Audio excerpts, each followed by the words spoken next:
कुमाऊं के सबसे अधिक छात्र संख्या वाले हल्द्वानी के MBPG कॉलेज में इन दिनों सेमेस्टर एग्जाम चल रहे हैं, जहां जिला प्रशासन द्वारा धारा 144 लगाई गई है। लेकिन डिग्री कॉलेज के अंदर में भारतीय जनता पार्टी का अनुसूचित जाति जन प्रतिनिधि सम्मेलन कार्यक्रम का आयोजन किया जा रहा है, जहां भारी संख्या में भारतीय जनता पार्टी के नेता और कार्यकर्ता पहुंचे हुए हैं, जहां उनका ढोल नगाड़ों से उनका स्वागत किया जा रहा है। ढोल नगाड़ों की आवाज सुन छात्र एग्जाम छोड़ प्राचार्य के पास पहुंच अपना विरोध जताने लगे। छात्रों का कहना है कि कॉलेज में धारा 144 लागू है, सेमेस्टर एग्जाम हो रहे हैं, जहां बाहरी लोगों का प्रवेश पूरी तरह से वंचित है। ऐसे में कॉलेज के बीचों बीच बने सभागार में राजनीतिक कार्यक्रम की अनुमति कैसे दी गई? राजनीतिक कार्यक्रम के चलते छात्रों को परीक्षा देने में बाधा उत्पन्न हो रहा है। आप ये पॉलिटिकली कोई भी पॉलिटिकल पार्टी है उसका कार्यक्रम कैसे हो सकता है कॉलेज के अंदर? और वहाँ बच्चा परीक्षाएं दे रहा है जहाँ ढोल बज रहा है, ढोल वालों को जिससे डिस्टर्बेंस हो रहा है। ढोल वाले कॉलेज के अंदर क्या कर रहे हैं? पता देना ढोल वालों को। इतना बड़ा कॉलेज प्राण यहाँ ढोल बज रहा है, बच्चा परीक्षा दे रहा है, अपना भविष्य बना रहा है और आपने अनुमति दे रखी है गुरुदेव। अंदर के कार्यक्रम की अंदर के कार्यक्रम में डिस्टर्बेंस तो हो ही रहा है, नहीं बजा अभी तक ढोल। मना कर दिया। अनुमति पहली बात कैसे?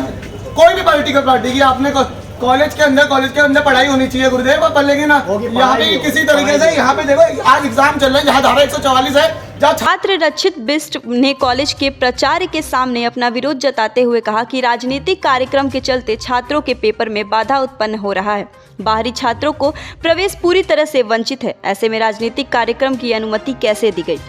काफी देर चले हो हंगामे के बाद आखिरकार प्राचार्य ने ढोल नगाड़ों को बंद करा दिया गया।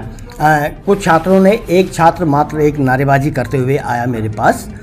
इसमें किसी का कोई दबाव नहीं है। कुछ लोग भारतीय जनता पार्टी के आए मेरे पास परमिशन के लिए। मैंने उनको बताया कि हमारे वहाँ परीक्षाएं चल रही हैं और धारा 144 भी लागू है। उन्होंने ये आश्वासन दिया कि हम जो कार्यक्रम है पेपर ख़त्म होने के बाद 12 बजे से प्रारंभ करेंगे और उससे पहले केवल हमारे जो दूर से आने वाले लोग हैं उनका नाश्ता पानी चलेगा।